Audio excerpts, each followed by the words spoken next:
友よ、魂の修練で共に奏でたユニゾン、心に響いたわ。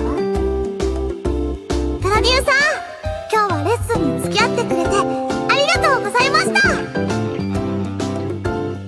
次なる試練、はて、針はどの方角を指すものか。明日の本番ってどこでしたっけ？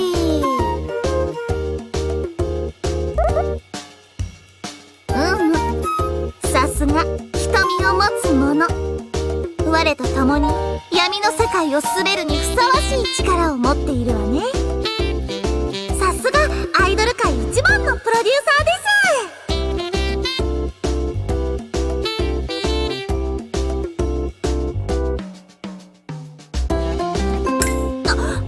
なんと我が友もいつの間にか闇の言葉を習得していたとは。さすがというか、見事なり、我の半身たる器の継承者よ。さすが私の担当プロデューサーです。ならば我は闇の住人として魔力を拾い集める旅に出よう。それじゃあ私はお散歩してから帰ります。我が友よ、闇に飲まれよ。光なき場所で暗躍するがいい。プロデューサー、お疲れ様でした。お仕事頑張ってくださいね。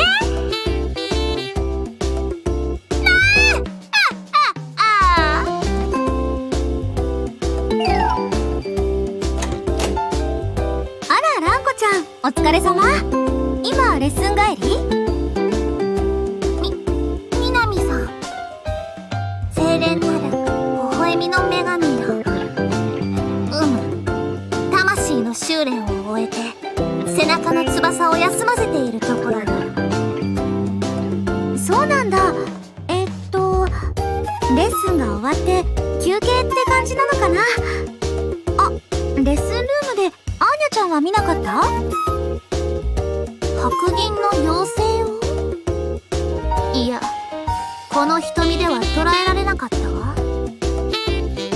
そっか、レッスンルームじゃなかったのかな。ありがとう。あとランコちゃん、明日のステージでの主役頑張ってね。みんな応援してるから。もちろん私もね。ありがとう。我が力見せてあげるわ。頑張ってね。じゃあ私アーニャちゃんを探しに行くから。バイバイ。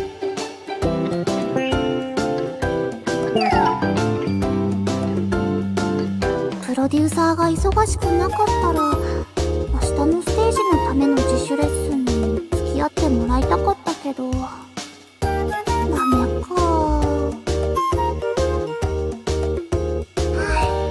まだちょっと早い時間だから寮に帰ってもご飯はできてないし、どうしようかな。明日のステージ大丈夫かな。レッスンはどんなにやっても十分だと思えないけど、考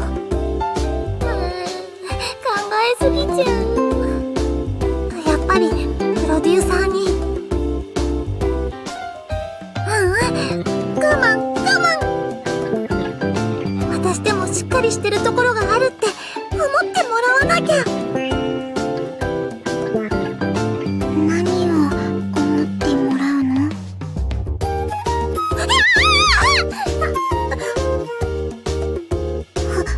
お疲れ様、ランコちゃん。腐敗せし肉体の継承者、我が同胞小梅。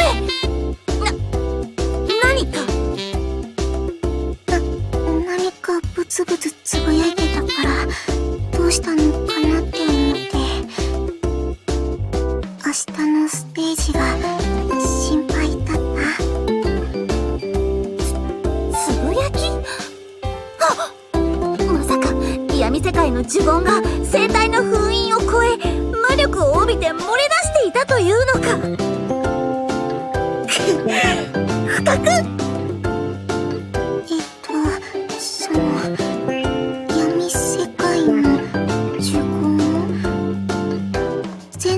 聞き取れなかったから心配しないでいいよ。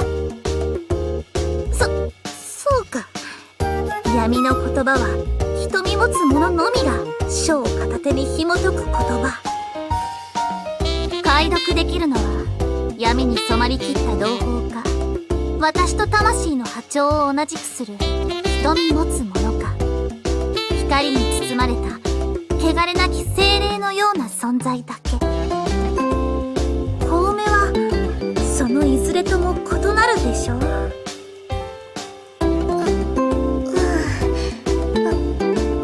私も闇属性っぽいと思うけど、ラコちゃんの言葉はなんとなくしかわかんないかな。そうか。でもちゃんと伝わってるつもりだけどね。それよりラコちゃん、こんなところでぼんやりしてどうしたの？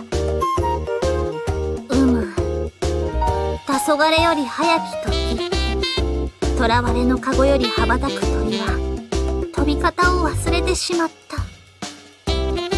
故におぼつかない足取りであったとしても、己の身を形作る魔力をたどる旅に出ようかと考えていたところよ。旅、どこか行くの？そうね。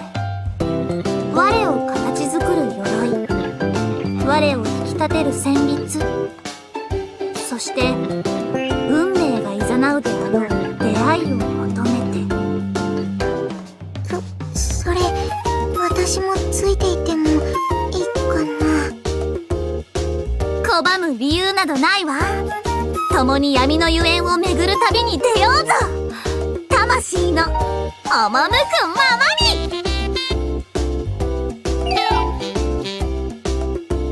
かぐわしきバラの香りよ。その香りに惹かれ、色に憧れた者はトゲに傷つくことになる。儚くも素敵な存在。素敵なバラだね。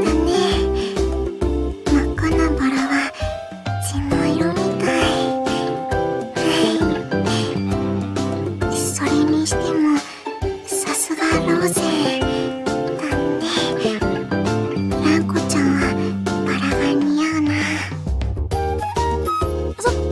そう、ありがとう。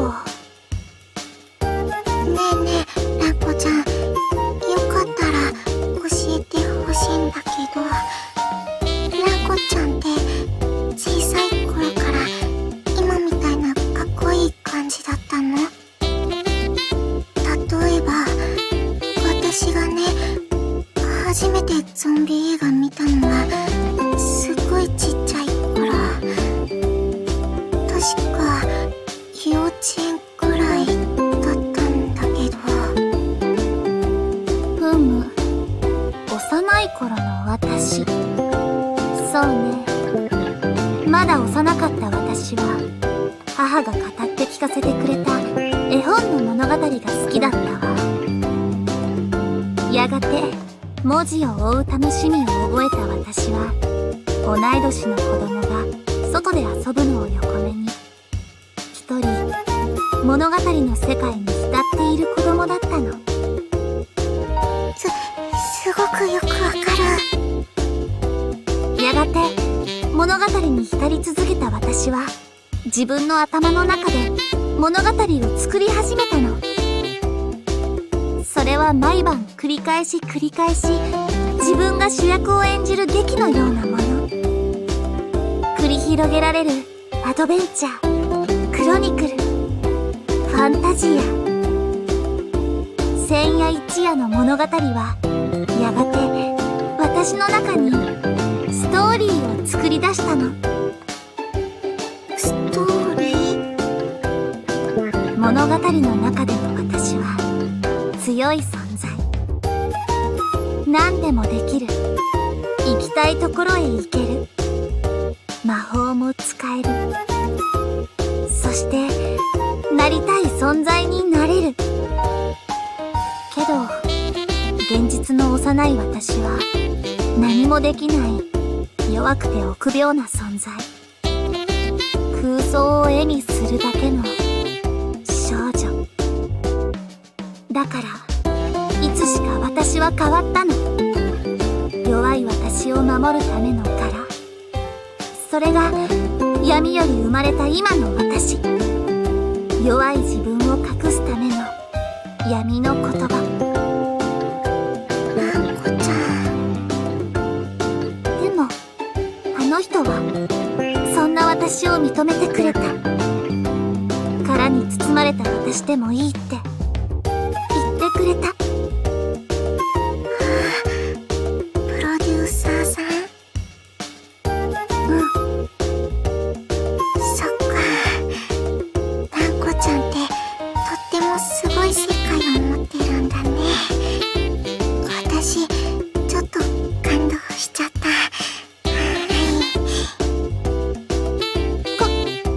感動？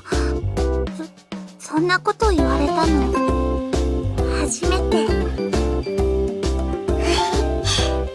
言葉もいつの間にか普通になってるね。もう終わり。終焉の鐘が鳴るわ。蘭子ちゃん、大切なお話聞かせてくれてありがとう。さて、次なる魔力の源を生む地へいざ旅立たん。魂の